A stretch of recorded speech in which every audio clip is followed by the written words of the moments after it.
Polemik terkait pembangunan Jakarta International Stadium, JIS, saat ini terus bergulir, hingga akhirnya membuat Bureau Happold buka suara. Perusahaan jasa desain, rekayasa dan konsultansi asal Inggris ini mengklarifikasi kontribusinya terhadap proyek tersebut. Saat ini polemik mengenai konstruksi JIS memang masih diperdebatkan, karena stadion itu dianggap tidak sesuai dengan standar FIFA untuk menggelar ajang sepak bola Piala Dunia U20 2023. JIS pun diminta melakukan sejumlah renovasi agar sesuai dengan standar FIFA. Terkait hal ini, Bureau Happold mengatakan bahwa perusahaan hanya diminta untuk membuat panduan desain dan memberikan jasa konsultansi terkait proyek itu, namun bukan untuk mendesain stadionnya. Bureau Happold tidak diminta untuk mendesain stadion JIS dan tidak pernah pula mendesain stadion ini, tegas Bureau Happold dalam keterangan resminya yang diterima Tribun News, Minggu, 9 Juli 2023. Selain itu, perusahaan ini juga tidak terlibat dalam pekerjaan konstruksi apapun yang dilakukan selanjutnya. Menurut Bureau Happold, PT Jakarta Konsultindo, Jakon, sebagai konsultan arsitektur proyek ini hanya meminta pembuatan panduan desain dan layanan konsultasi saja, itu pun hanya dalam waktu 4 bulan. Pihak Jakarta Konsultindo, Jakon, meminta Bureau Happold untuk membuat panduan desain guidelines, serta memberikan jasa konsultasi, mulai Desember 2018 hingga Maret 2019, jelas Bureau Happold.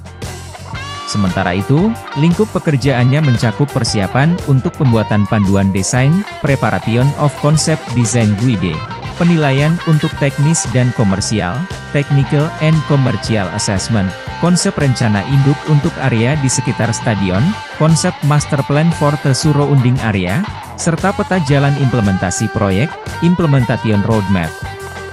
Bureau Happold pun memastikan bahwa dalam proses pembuatan panduan desain ini, pihaknya mengacu pada aspek standarisasi FIFA.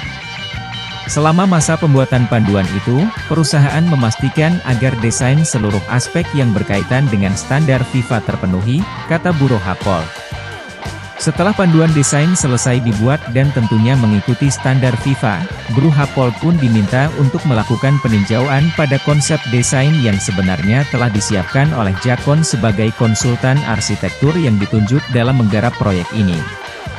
Selanjutnya, setelah rangkaian pekerjaan selesai, Bureau Happold kemudian diminta untuk meninjau konsep desain yang telah dipersiapkan oleh pihak lain, yang dalam hal ini adalah konsultan yang ditunjuk Jakon, papar Bureau Happold. Namun pada tahap tinjauan konsep desain dari konsultan yang ditunjuk inilah, Bureau Happold melihat bahwa ada beberapa aspek konsep desain Jakon yang tidak sesuai dengan panduan desain yang dibuat Bureau Happold.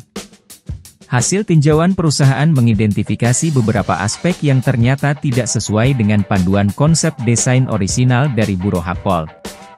Temuan ini telah disampaikan oleh Bureau Happold dalam surat terpisah, tutur Bureau Happold. Perusahaan ini menyadari bahwa di Indonesia, saat ini polemik mengenai konstruksi JIS yang dianggap tidak sesuai dengan standar FIFA terus bergulir. Oleh karena itu, perusahaan pun akhirnya memberikan penjelasan untuk meluruskan persepsi dan informasi yang beredar di publik, terkait seberapa jauh dan apa saja kontribusi Bureau Happold dalam proyek ini. Merujuk pada perkembangan situasi, Bureau Happold merasa perlu untuk memberikan penjelasan lebih detail di laman resmi perusahaan mengenai ruang lingkup pekerjaan dalam proyek JIS, guna menghindari kesalahan informasi dan persepsi. Dalam keterangan resminya itu, perusahaan mengatakan bahwa tulisan yang telah diperbaharui ini dimaksudkan agar publik memahami secara utuh dan tepat mengenai peran Bureau Happold. Terima kasih sudah nonton, jangan lupa like, subscribe, dan share ya!